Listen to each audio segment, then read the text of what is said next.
votes. 135. Answer woman. I mean, who's going to take the responsibility if anything happens to that gentleman? I'm responsible for anything that happens here. Continue, please. All right, next one, slow. Walk, dance, truck, music. Answer, please. Wrong. 195 votes. Dance. The experiment requires that you I know continue. it does, but that man is hollering in there, sir. As I said before, although the shocks may be painful, Yeah, they're not but dangerous. I mean, he's yelling in there. Start with blue, please, at the top of the page. Continue, please, teacher. Well, I told him we're going over it again. No, just go ahead. Blue. Boy. Girl, grass, hat. Correct. Nice. Day, sky, job, chair.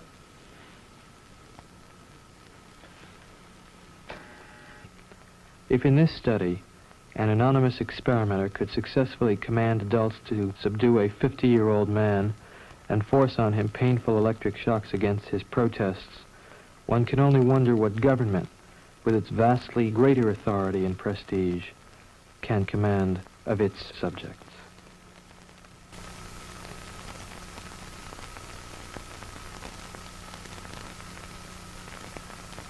ICE agents. The left believes they can do anything they want, and we're just supposed to sit down and take it. It's time for Americans to say enough, and if you get in the way of the government repelling a foreign invasion, you're going to end up just like that lady did yesterday.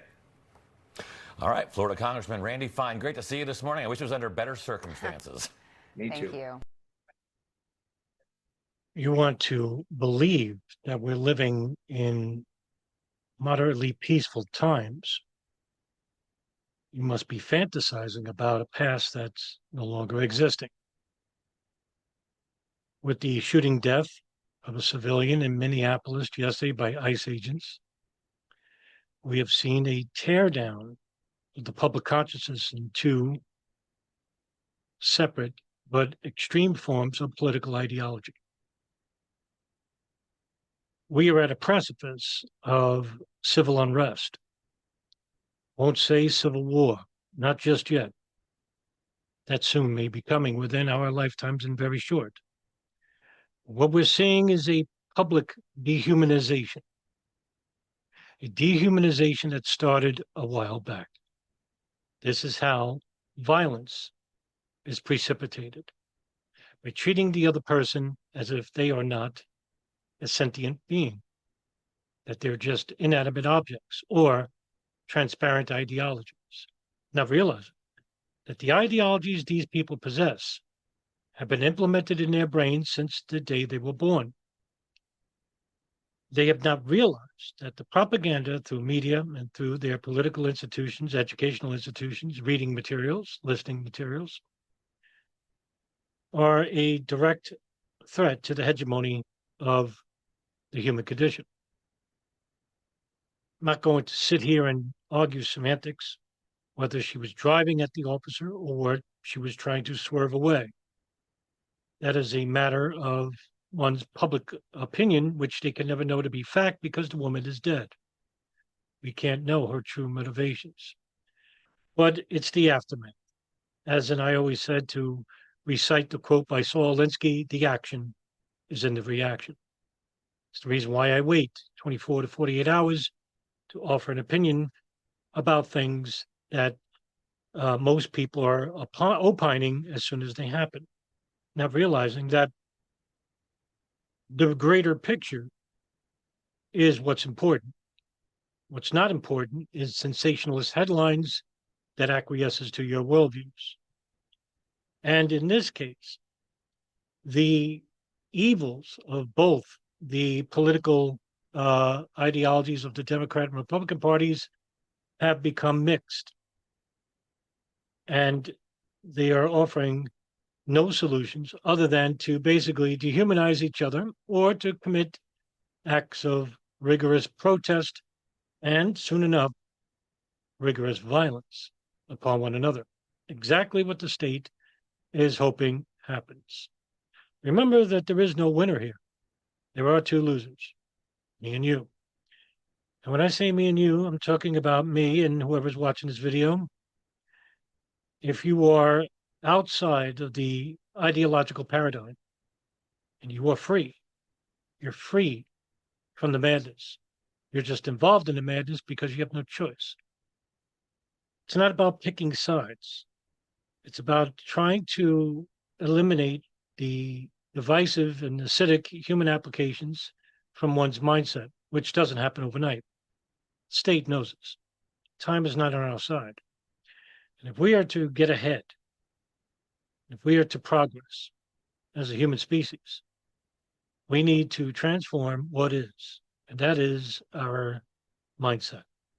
We are at a primitive stage, regressing almost. As you take a look around the world, who's to say that isn't happening currently? It's mainly our faults for basically regressing in this direction while progressing infinitely when it comes to technology. But we haven't progressed very much at all since we learned to walk upright. We're still brutal, we're still violent, we're still competitive, and we have little empathy when it comes to one another, especially in the political field. It is just the Hatfields and the McCoys here.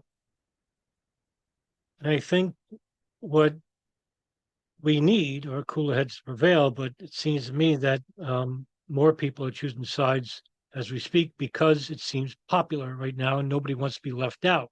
Nobody wants to be the minority because the majority is what gathers power. But you are not the majority in the military. You are not the majority in the police force. You are not the majority in Congress. You are not the majority in government. It is willful and useful individuals who have no idea about what's right and wrong, that they're mainly following orders, that they're mainly going by the authority figure. And this is the reason why I posted the initial video of the Milgram experiment. Good people. I'm not saying that there aren't good people in the military or in police force or in the government. There very well are. However, even good people can do bad things under the guise of democracy and authority. And I think this is the time where we are going to see good people within these institutions will do bad things upon us, which is the reason why there is no winner in the political ideological warfare that we're embarking on, whether it be politics, racism, religion, lack thereof. We are going to lose this fight because it is not us. It is not them that is destroying us. They gave the initial start to it. We are destroying ourselves willfully. Some not even realizing it until it's too late. The government, the state, intelligence services, and the good people within those institutions are basically going to take advantage of your fallibility. And they are going to use it against you to destroy you without realizing that they themselves are destroying themselves in the institutions until there is very little left. And those who don't acquiesce to the will of the authority of those in these institutions will become victims of either death and debasement.